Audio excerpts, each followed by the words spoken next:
I had already thought about running away and quitting multiple times because your body does not like it and your mind does not like. Essentially, I started getting really horny, okay?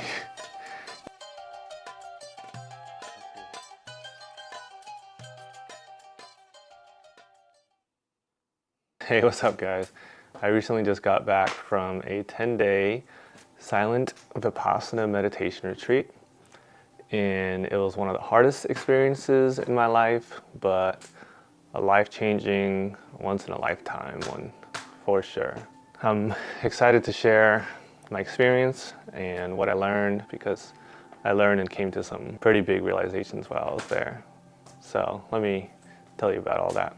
So if you didn't already know from my last video, I have been deciding between different potential paths with my life and I guess career, you can call it. And I had recently picked up a new job, one that could potentially give me some experience and lead me to going back to grad school and maybe becoming a licensed therapist. That was like one of my routes that I was considering. But I felt like I already had so much to share and so much value to give, and that the therapist route was a little constricting. Going back to school was a little bit of waste of a time and money, and I felt like I could do a lot already and serve people already. And going to the Vipassana meditation retreat was a chance to get some clarity on that and to get back into my meditation practice. So I had already been a pretty experienced meditator. I didn't really do anything formal in the past, but did a lot of meditation on my own, put many hours in. I mostly did Anapana meditation, which is following the breath, and open awareness meditation. In this retreat, you start with Anapana meditation, but then you move to Vipassana meditation.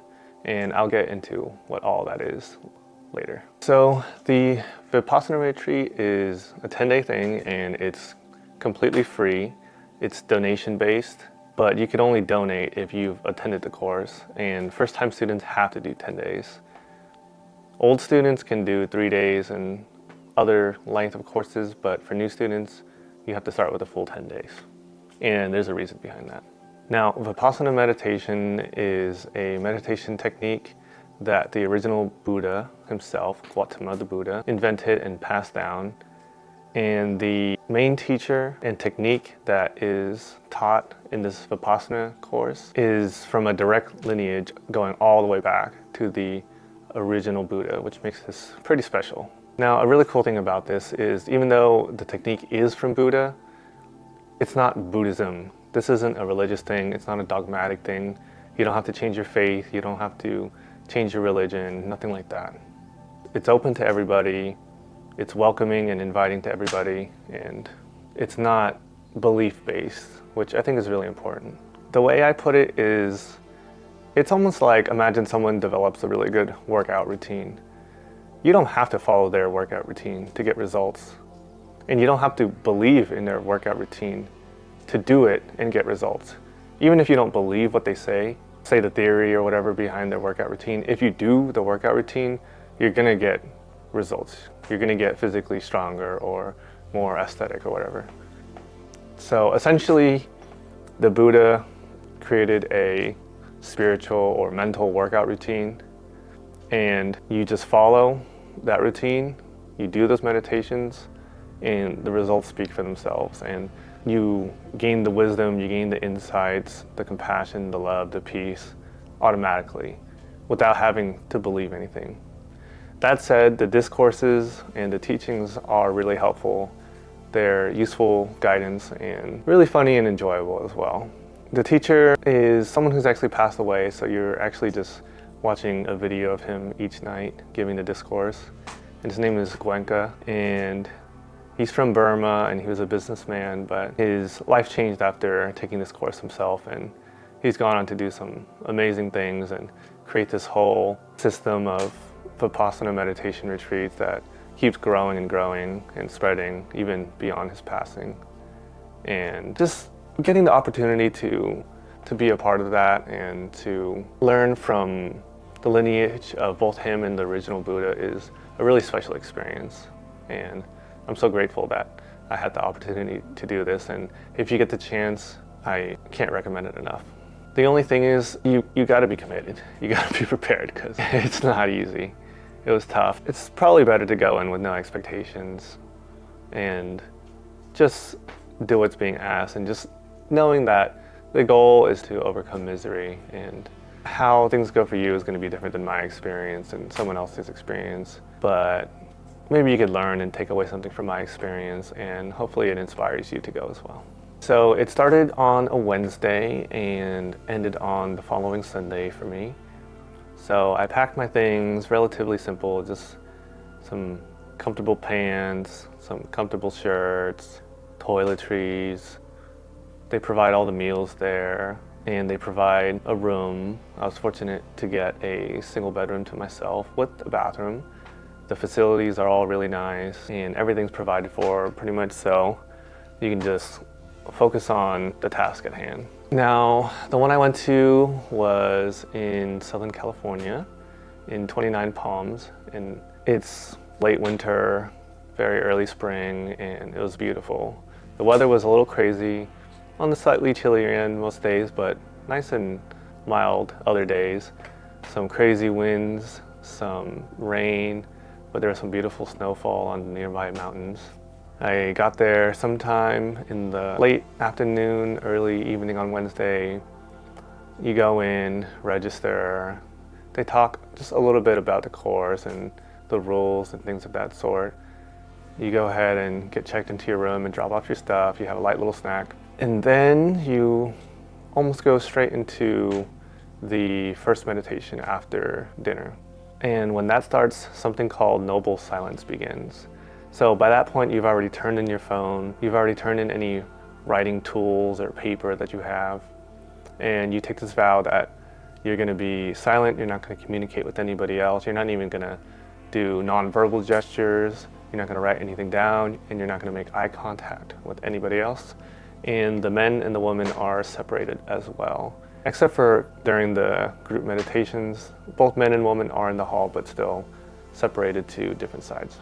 So after the meditation at 8 p.m. begins, with very little introduction into exactly what's happening, you just go right into the practice.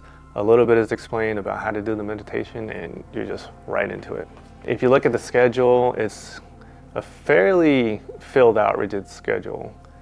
10 hours a day of meditation. You wake up at 4 a.m., first meditation at 4:30, and that goes all the way into 9 p.m. with some breaks here and there, breakfast, lunch. There's no dinner, just tea and coffee and some fruits. I must say, I eat a lot of meat and I enjoy meat, and I had a tiny bit of concerns about the food being vegetarian there, but it ended up being no problem at all. The food was great, no complaints. I only missed meat on one day. I was really craving it, but it's not something to be concerned about if you're used to eating a lot of meat. So that first partial day ends, day 0, and then you're into day 1. And guys, this is where it gets real. You hear the wake-up call, the wake-up bell going off at 4 a.m. I was not used to getting up early yet. I had told myself to get used to waking up earlier and earlier leading up to the retreat, but I really didn't get around to it, so it was a little bit tough getting up. Now, not all of the meditations you actually have to do in the group hall. A lot of them you can do just in your room, so it really is up to you how focused you are on that, and if you end up sleeping in or you skip, that's up to you, which I highly suggest showing up and doing the best you can, showing up for as many meditations, as many of the hours as you can, because you'll get the best results that way. But it wasn't easy, and if I'm being honest, I did sleep through one of the morning meditations and was a little slow to get to some of them as well. But in day 1 through 3, you do what's called Anapana meditation, as I mentioned earlier. And that one is just following the sensations of the breath, and specifically in this area. So the nose bridge, the nostrils, the tip of the nostrils, and above the upper lip. And by day 3, you actually shrink it to just below the nostrils and above the upper lip. So during Anapana meditation, you're sitting down. You don't lie down in your meditations at this retreat, which was a big eye-opener for me in some ways, because all my meditation experience in the past had been lying down, at least the longer ones anyways. I had done shorter ones, 30 minutes or less, sitting, but my hour, 2 hour, 3 hour plus ones were all lying down. And when you suddenly go to 10 hours of sitting still a day, your body does not like it and your mind does not like it. So you're supposed to just feel the sensations of each and every in-breath and each and every out-breath in this area while you're sitting there, eyes closed, and right away the pain and the discomfort come on strong. You're not asked to stay completely still at first, thankfully, because it was nearly impossible. Everybody in the whole place, other than the really experienced old students, were cracking their backs and shuffling and moving their legs every 10 seconds. It was hard to focus. And no exaggeration, the first full day felt like an entire week. I had never felt time move so slow in my life, other than maybe during a big shroom trip, but sober, sheesh. By day 2, I was literally trying to count how many meals we had had, because I thought it had been at least 2 or 3 days when it had been 1.25, and felt much longer than that. In some ways, it was a little discouraging at first, because I thought my prior meditation experience was going to help me, but honestly, in some ways, it kind of backfired, because the expectations I had for myself and the struggles I was having with my mind wandering so much and getting lost in thought and so much discomfort in my body, I think I added to my own frustration comparing my previous experiences with what was going on right now. But by the end of day 1, I already had some major insights. And these insights were in regard to the questions I had gone in with regarding my calling, my purpose, what to do with my life direction. So much clarity had already come up during day 1, and even more came up during the next couple days in regards to that question specifically. And to be honest, I did kind of break one of the rules, and I regret it in some ways, and I wouldn't recommend you do this, but because I didn't have anything to write with, but I was having so many what felt like good, important ideas that I wanted to hold on to, I used some of the mouth tape I had brought that I used for sleeping and marked up my luggage with symbols and different letters to try to remember some of the ideas that were coming to my head. And while this is useful, and I'm sure you guys are also going to get a lot of neat ideas and insights while you're there, I can't recommend this, because what I realized is that's not what we're really supposed to be there for. We're supposed to be there for this much bigger ultimate goal, which is self-liberation, ending misery, ending suffering. Those smaller insights, those trying to figure out your worldly problems, takes away from that. It distracts from that, because you're trying to figure out those things anyway, because in some way you think figuring those things out are going to give you well-being or peace to some degree. But the well-being you're going to get from that is going to be temporary anyways. And compared to full liberation, it's a really tiny thing. So again, I would recommend really sticking by the rules and trying to do everything to the book as much as possible, because you're going to be tempted to focus on these great insights and ideas that you're getting. But you're only there for 10 days. So you want to make the most of it, because by the time the 10th day is up and you're leaving there, you're gonna wish you had spent every moment you could have while you're there doing things right, doing things properly, because even though you can go again, it's only your first time once, and not everybody comes back. So make the most of it while you're there. Day 4 comes. I had already thought about running away and quitting multiple times, because it felt like time was just moving so slow and I would never come out of there. And the pain and discomfort were awful. It was pure torture. But day 4, we're taught the next meditation technique, which is Vipassana meditation. So the initial part, the Anapana meditation, was to sharpen your awareness so that you can move on to this next one without getting too lost in thought or distracted. And this next one is a body scan. So you start from the head and you work your way down and you hit each part of your body and you feel the sensations at every part of your body. I won't get too deep into the details or the theory. I recommend you get that from actually going, or I'll save it for another video. But essentially, the teachings are that suffering is caused by pretty much only these three things: craving, wanting something you don't have; aversion, which is basically wanting to avoid something; then ignorance, which is pretty much not understanding these things. So when you want something, you want money, or you want food, or you want pleasure, it seems like it's happening out there. Oh, I want that dessert, or I want that money that's out there in the world. But really, it's triggering some sensation in your body. And all you're ever reacting to is sensations in your body, craving and aversion. So with this meditation, you gain finer and finer awareness of the subtle sensations that's happening in each and every part of your body. And the conscious and the unconscious mind are constantly reacting to these sensations. And reacting to craving, reacting to aversion is what causes all the harm, all the misery, all the suffering. It's the great delusion. And over our lifetime, especially through some traumatic events or emotional experiences that we repressed instead of processed, we bury these things down in our body called sankharas. And these meditations help us to release them. And these sankharas have been unconsciously dictating our behaviors all our lives. Now again, you don't have to believe this theory or these lectures. If you do the practices, you'll come to an experiential understanding of these anyways.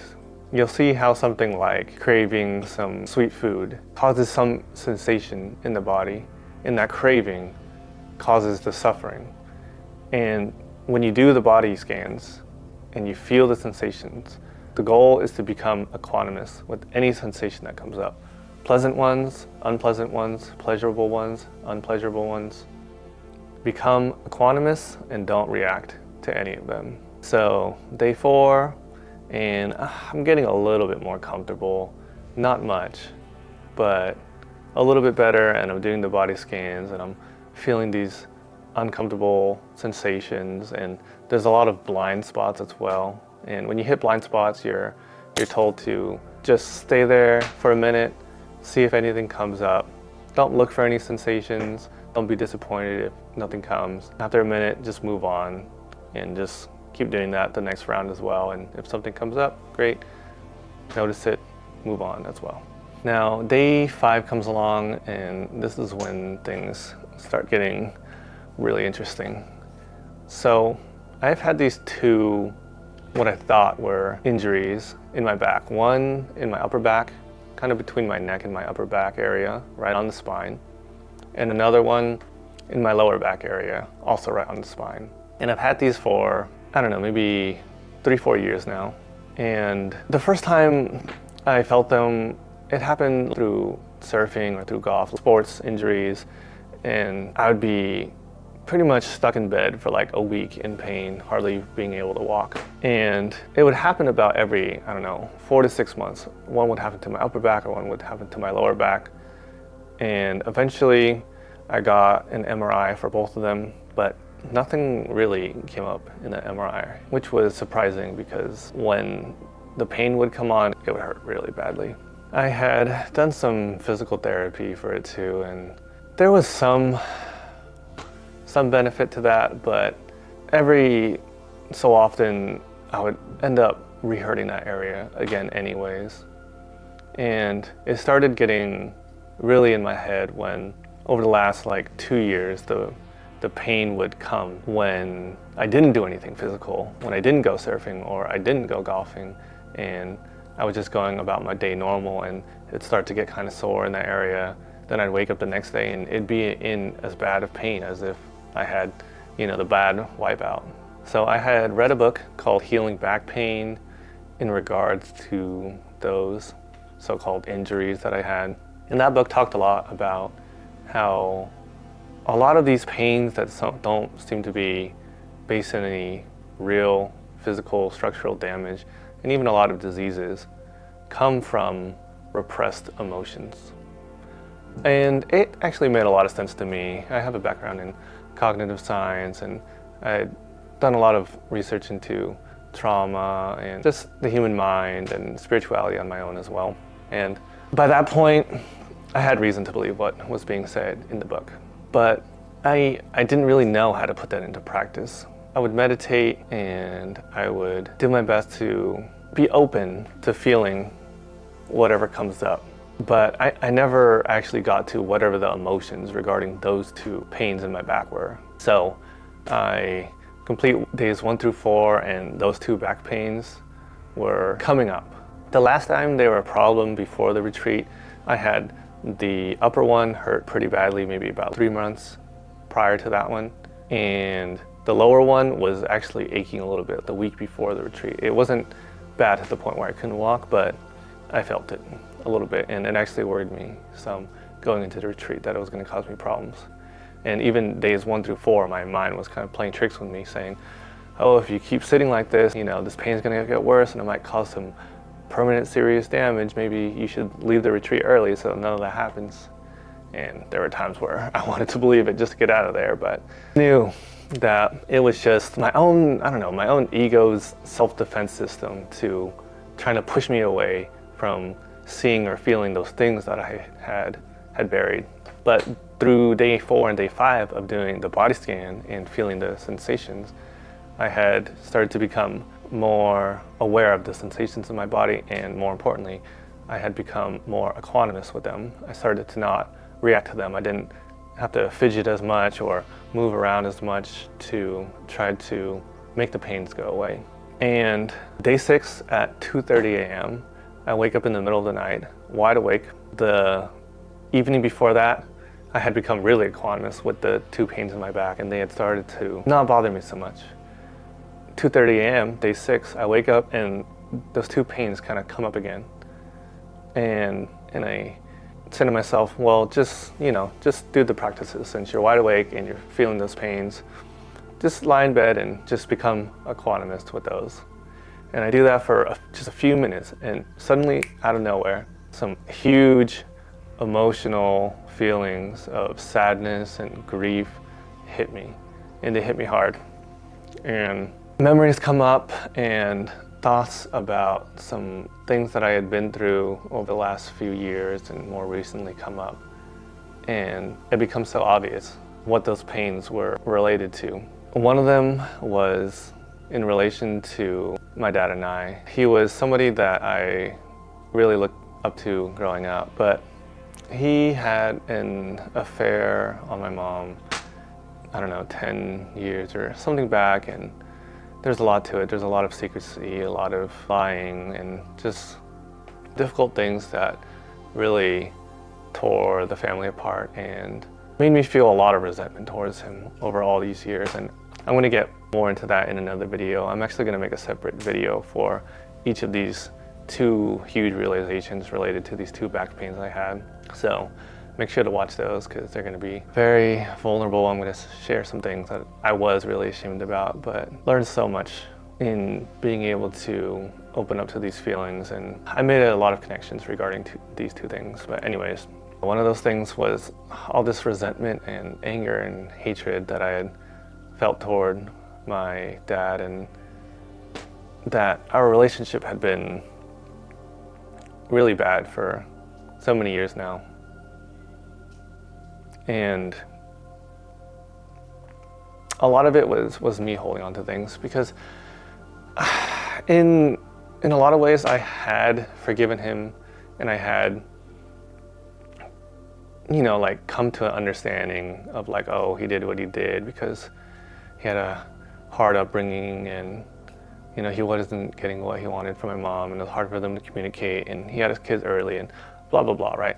I had intellectually done a lot of understanding of him and forgiving of him, but it turns out on a much deeper level I hadn't. I was still holding on to it, and it was something that was stored in my body, not in my head. And as a person, I've always been a very rational, thinking, abstract type person, really in my head, not all that connected to my body. Through being equanimous with my sensations and sharpening my awareness of my body sensations, it actually allowed me to, not be resistant to letting this stuff come up and seeing it non-judgmentally and being able to finally process it. And again, I didn't go into this one thinking about, oh, I want to forgive him for this, or I want to process this. It was actually pretty unconscious. The work stuff, the calling stuff, I had gone into the meditation retreat already thinking that, oh, I want to figure this out. But the stuff regarding my dad, I had no idea actually.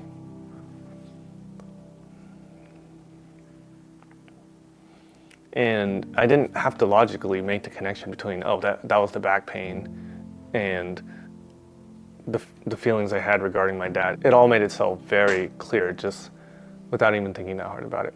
The second realization I had was something related to the saying, you become what you hate. Because, again, I'm gonna make another video on this one as well, but I had just basically ruined a relationship that I was in. I was engaged, I was in a relationship for 11 years, and I didn't make the same depth of mistakes that my dad did. I at least learned in part from him what not to do, but at the same time, I did a lot of the same things too. I got close to another person and I started feeling seen and cared for in a way that I wasn't getting from my fiance. And I already had some like long-standing building resentments regarding that relationship and some despair that things weren't going to work out because we were having communication issues, and I thought she needed to change all these things about her in order for us to work out and for our lives to go the way I wanted, or I thought we wanted. And it turns out that was really, really similar to what happened to my dad. And in some ways, I kind of saw it already, again, like intellectually, but the connections I made, the realizations I made were so much deeper about like how the way he acted and his feelings and his way of dealing with emotions and reacting to aversion and craving came from his father. And he had, my dad had one of the hardest, most brutal upbringings you can have, living through famine, coming from Vietnam, being as poor as you can get, having to escape on a rickety boat in the middle of the night, dealing with pirates, eventually finding his way to the US, and at some point he opens a nail salon in South Central LA, and that gets burned down during the Rodney King fires, right? So, very difficult life. Again, I'm going to go over that in the other video, but a lot of what happened to him and the way he deals with things got passed on to me. But the main thing is that we were both under the same illusion that happiness and well-being and peace inside comes from controlling and changing things outside of us, changing the people in our lives, changing our partners, finding someone who gives us what we want. So we were really critical of our partners, and at the same time, we loved them very much and we cared about them very much, but we didn't know how to enact boundaries very well. We didn't know how to communicate in a way that wasn't super critical. We didn't know how to give them space in order to grow and learn on their own. And we always thought we were being helpful, but in reality, we were building their learned helplessness and not giving them the space to grow. So anyways, again, that was the morning of day 6, and I basically just felt all those things. I was crying, I was grieving, I was feeling, a big sense of loss, both over the relationship that I had messed up, as well as the lost time and love that I could have had between my dad and I that I didn't because of all the anger and the hatred that I had been holding on to. And I think there's a quote attributed to Buddha that's something like, hating somebody else is like drinking poison and hoping that they die. And I had some poison in me for quite a long time, and the misery that caused me was spilling out into my relationship as well. And a lot of the, I guess, pressure and criticism that I was putting on my partner was an attempt to be happy and find well-being and cope with these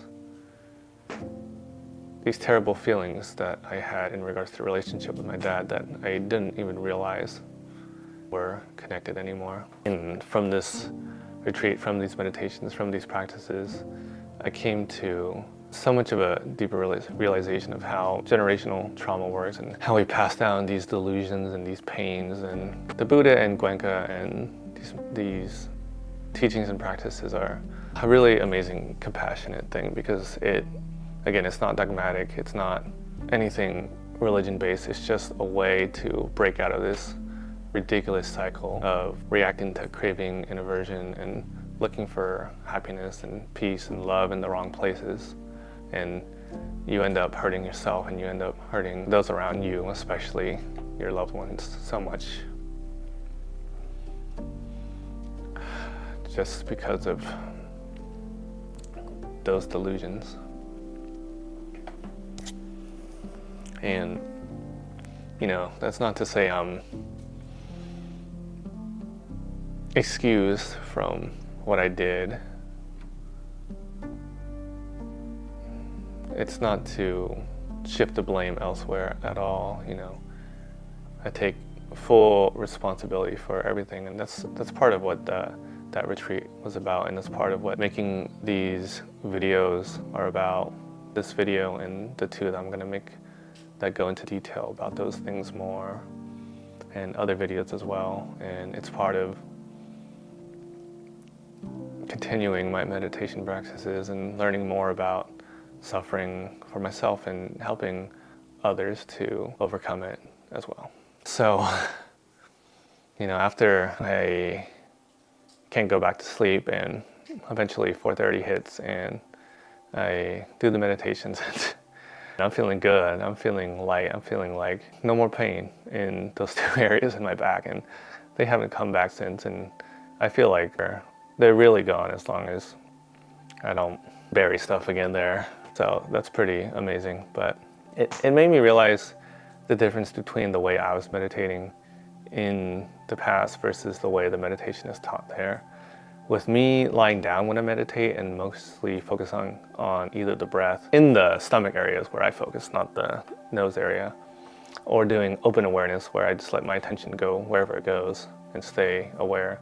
The difference is when I follow the stomach, that area is pretty big, so it didn't sharpen my single point awareness very, very sharp. And when I did the open awareness, my attention would just go wherever it was taken. And this is kind of explained in the lectures, but the reason for the body scan and hitting each and every area is because that's the only way you're going to feel very subtle sensations in places that your mind won't go to if you just let it wander freely. Because it's going to go usually to intense sensation, to sound, to thought, and it might never get to some random area on your body that you would normally not feel a very strong sensation or pay attention to. And in those very subtle areas are stored things that aren't going to come up if you're not able to bring your attention there. Because those body sensations, the body is where your experiences and your emotions and a lot of things are stored. So I realized that through my meditations, even though I had built a massively different relationship with my mind, and when I was doing those practices, I had become a lot more tranquil and had gained a ton of perspective and understanding about reality. I didn't penetrate deeply into my own psyche and repressed emotions in some ways because I was missing the part about the subtle body sensations. So after day 6 continues and I'm feeling real light and good in my body, and now sitting's getting really easy and comfortable, and doing the body scans, getting much easier. And by the way, like going to this meditation retreat, I had actually stopped my practices for like half a year or more, something like that. And my mind had been getting really racy and I had been getting very moody and reactive. And part of that was actually intentional based off this book that impacted me a lot called Narcissus and Goldman. And basically in that book, there's two characters. One of them is like an ascetic. He's at a cloister that's probably going to become like a priest, and he's very spiritual and a mindful person. And then there's this another character, Goldman, who's the opposite. He's very sensual, very spontaneous, very worldly, and they kind of contrast each other. And I had found myself to be more of a narcissist all my life, and I wanted to see if I was missing something with the Goldman side. So the last 6 months last year, I had intentionally to become a lot more spontaneous and less mindful, and it was a little experiment with myself. Maybe I'll make a video on that one too, but I definitely did learn some things about that. But with the retreat coming and with the loss of the relationship, I was kind of over diving deep into that side and kind of wanted to get my mindful side back, because I think overall I lean more towards that way. But I did feel like I picked up some things that I had lost or repressed from the other side. But day 6 continues and it goes smoothly. Day 7 starts pretty good, but then I start getting really uncomfortable again, and I start having some cravings for physical affection in the form of thoughts. Oh, I want to get out of here and have some hugs and more. Essentially, I started getting really horny, and I started having those type of thoughts. But my body was getting super uncomfortable again. My back was hurting, my legs were hurting. It was hard to sit still, and I was getting super lost in thought. And my back wasn't hurting in those 2 places from before, fortunately, but in different places. Now, instead of being like spinal pain, where it seemed like something serious, it was just like really aching muscles from sitting with good or bad posture for so many hours. So it wasn't concerning in that regard, but it was frustrating because I felt like I was regressing after I had made such big progress recently. And I kept getting more and more in my head about why do I keep getting lost in thought, like it's getting worse. And I couldn't understand what was going on. I couldn't figure it out until I eventually realized I was doing the wrong thing. Until eventually I realized I was kind of trying to fix my mind with my mind. I had gotten away from the practices of being just equanimous with everything. And I was trying to figure it out in my head, which was just causing me more problems. And I realized the cravings in my head were directly related to the aversions in my body. I wanted to not feel the discomfort in my body, and I wanted to cover that up or cope with it with some pleasure, and I was chasing that in my head. But then I became equanimous with the thoughts and the feelings, and then it started getting better again. And day 7, day 8, day 9 got a little bit better, and I realized a really important lesson, which is it's not a linear progression where it gets easier and easier. Every time something new comes up, it's going to be just as challenging and just as painful, and it's going to feel like the very first difficulty all over again. And that's kind of how it works with anything, right? If you're progressing with weightlifting, for example, and you start by benching 100 pounds, and that's really hard to you. Well, you make progress, you get stronger, you up the weight to the point where the weight that you're now doing is going to be as difficult as the weight you started on. And it just keeps going on like that in this kind of upward spiral where it never really gets easier, because the way you progress is you push yourself right at the limit of difficulty, of challenge, of pain, of discomfort. In some ways it gets a little bit easier because you come to expect that, and you come to know and get used to that overcoming of challenge and that overcoming of pain. But being as that was only a 10-day retreat, I didn't expect that to happen. So that was a little frustrating at first, but that was a great realization as well. So then day 10 hits, and after the morning meditation and discourse, the noble silence is lifted. So by the way, it's all meditations all day, days 1 through 9, and the discourses are just one time in the evening. And then day 10, there's a morning one and an evening one. And then day 11, there's an evening one. So noble silence is lifted. We learn a new meditation called metta meditation, which is just wishing well-being and peace for ourselves and all beings. And day 10 is not a very serious day after you're finally able to talk to everybody. And I'm not a very talkative person, so when the silence got lifted, I almost had to get myself to actually talk to people. The silence was one of the easiest parts of the retreat for me, to be honest. For some people, I think it was really difficult, but I didn't mind it at all.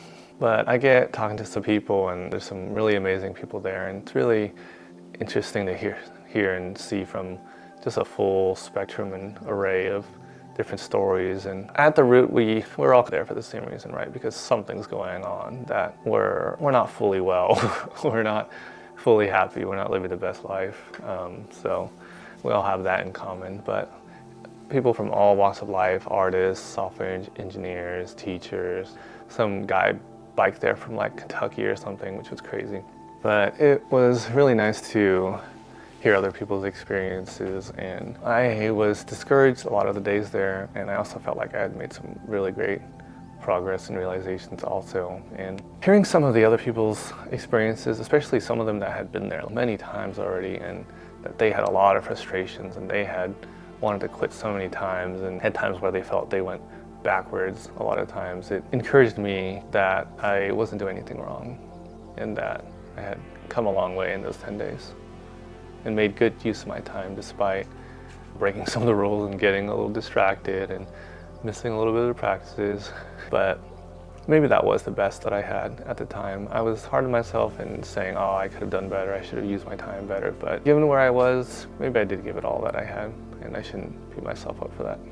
So yeah, day 10, you're feeling amazing. You're feeling really light. You're feeling like nothing in the world is gonna ever bother you again. That, I don't know, that life's good, and you're in this beautiful place surrounded by great people and this amazing community and tradition that is all about just helping people in the most compassionate way possible. And you feel like you're gonna take that home and life's gonna be a lot better, a lot smoother after that.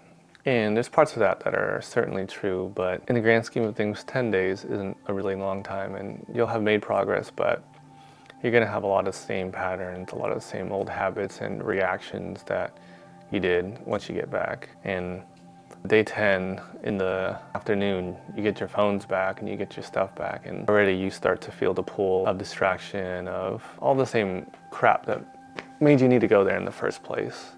And you don't even want to take the phone, you don't even want to turn on the phone. You know, the last 9 days, you wanted to run away, you wanted to quit so bad at times, and you felt like it was prison, like it was torture. But then by day 10, it starts to feel like home, and in a lot of ways, you don't want to go back to all the bull crap and all the noise and mess that's awaiting you back home, all the unnecessary things in life that just take away from peace and connection. But you also know that from these practices, it's not anything out there that at the end of the day is taking that away from you. It's all internal. Happiness, well-being, peace is 100% internal. And when we hurt other people, we hurt ourselves. And all the misery and suffering, it's self-perpetuated. It's we that cause it. And when it seems like other people are doing things to us or other circumstances are making us miserable, no, that's not true.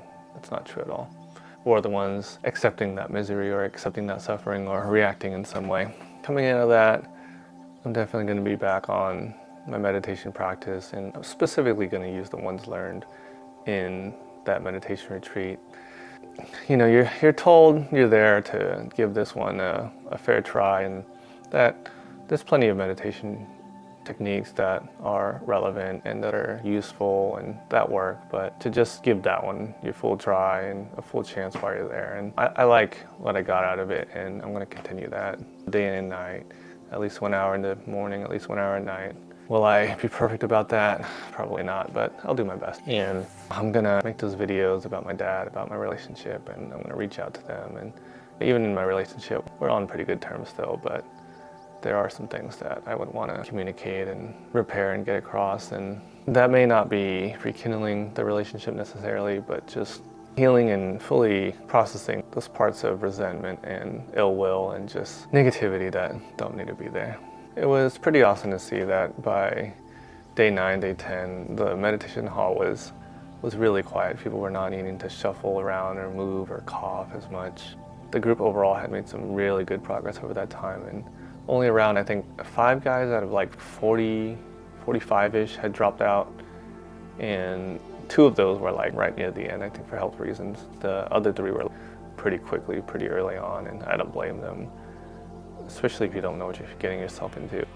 It's difficult, and we're all going through things, and not all of us are ready to face those things. And for some people, this Vipassana retreat it's really out there in terms of theory and practice, and some of us aren't ready to hear that out and digest that, and it's all good. We approach it when the time's right for us, and that may not be this lifetime for some people, and it is what it is. But anyways, it was a life-changing experience. To be honest, since I've been back, I do feel myself like relapsing, and the meditation retreat is kind of like, I don't know, a shroom trip or runner's high that you get after. You know, there's afterglow with the shroom trip. There's a runner's high after you run. You get this beautiful glow, this beautiful aura, this great feeling and energy, and it wears off.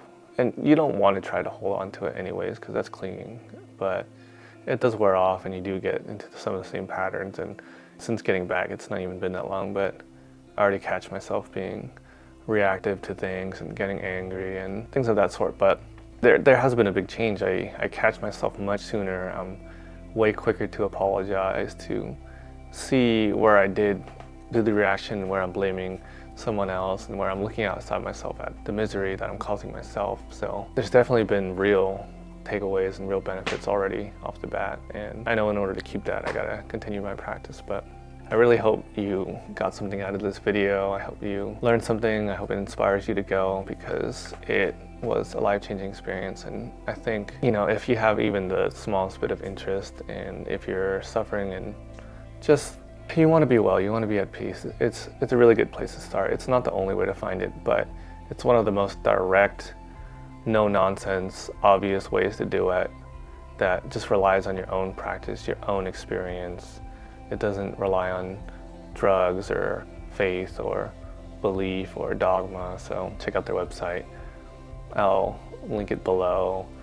It's free. You just ask to give a donation or serve again in the future, because that would be really helpful to them.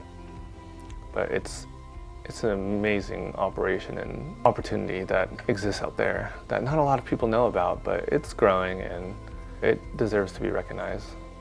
And I hope you attend it and you share your experiences with me. And if you've been there already, please, comment below and tell me about your experience, because I loved hearing about the experiences of the people that I had done the retreat with, and I would like to hear how yours went as well and what you took away from it, and if that stuck with you or things have changed since. Keep an eye out for those 2 videos that I'm going to release on going into depth on the relationship with my dad and the relationship that ended, that I was in. I'm going to be starting a brand soon. It's called Exude Your Existence. And it's going to be a lot about ending misery, ending suffering, coming to peace, finding well-being, and really expressing yourself as a result of that. Because you find peace, you find well-being, and suddenly you might not care for some of the same old things that you did before, and maybe your job or just a lot of the things that you were chasing or following suddenly drop away and don't matter at all to you anymore. And you're left with, what do you do now that you're free from the craving and aversions? And a lot of that comes down to expressing yourself, and that's what Exude Your Existence is about. Exude your existence. Heal, find well-being, and then express your authenticity, find your inner genius, that sort of thing. So keep an eye out for that brand soon as well. And I'm gonna start doing one-on-one guidance work. Check out the description for that. I just really want to give back. I really want to serve, and these are some of the ways that I want to do it. So I wish you the best. I wish you well, and I hope that you look inside yourself when it comes to your miseries and your suffering, and you be the change that you want to see. Thanks for watching, thanks for listening, and I'll see you next time.